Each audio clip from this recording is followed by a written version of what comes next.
This is a cactus flower, and I'm sorry, I do not know the genus, but it is typical. There are certain parts of it which will be obvious, that do are fairly common features to all of the members of this family.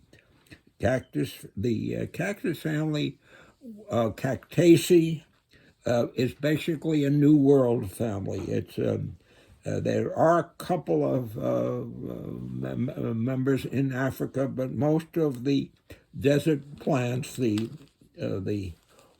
plants that are typical of this family, are New World desert plants, as opposed to plants like agave and Euphorbiaceae, that are more Old World desert plants that are what we call xeric,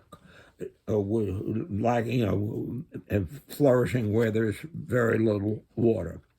And for both of these, you can see that the combination. These are tepals. They are gradually going from what would have been sepals to petals, and again you can sort of see on this one the kind of Fibonacci way that the petals or the tepals grow. So there are many, many, many tepals on this thing. They have an inferior ovary. The inferior ovary is embedded in the stem tissue, which is typical right down in here. And I did a cross-section of that to show you it has what's known as a parietal placentation. The ovules are all attached to the outer wall, so that the locular space, is in the center of the ovary. It probably has, I'm not sure, 3 to 6 carpels, but you can't tell from the ovary because it's unilocular because of the nature of the thing. I'm going to want to do a longitudinal section now because I want to show you maybe what I'll do, let me try getting rid of some of these. Yes, let's get rid of some of these. No, easier said than done. Look at that. Look what's inside of that. Isn't that handsome? Okay, there is the, obviously the stigma arm. I want to get rid of some of this. There are many, many. I'm not doing a good job. The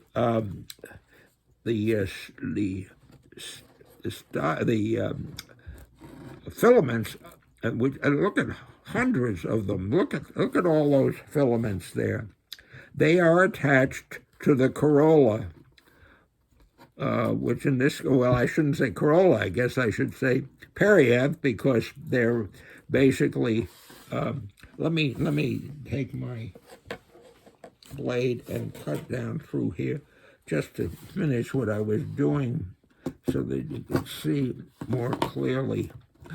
Look at that. Look at there. I'm going to get rid of, I don't want to lose that style. It's kind of, I've cut it, but look at that style. And let's see how many, on this particular species, how many stigma arms there are. If I can count it, there's probably 10. Let's see if I can count them. 1, 2, 3, 4, 5, 6.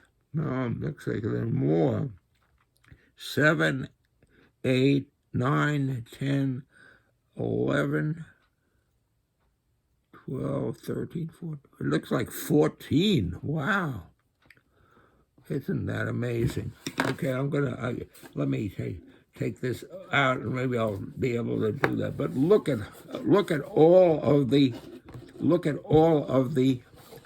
stamens, hundreds of stamens in there. Can I count those more from the top? Can you see it? Oh, I think, the trouble with this many is you begin not to, you count them over again. Let me see. Okay, I'll try with this one. 1, 2, 3, 4, 5, 6, 7, 8, 9, 10, 11. It looks like 12. Looks like 12. So there are, but actually, as you saw, there's no dividers there. There's no septum. It's unilocular, but that this is a parietal placentation. But wow, isn't that amazing? But they don't all have that many. Most of them, I think, have 6. And maybe this is a double, 12.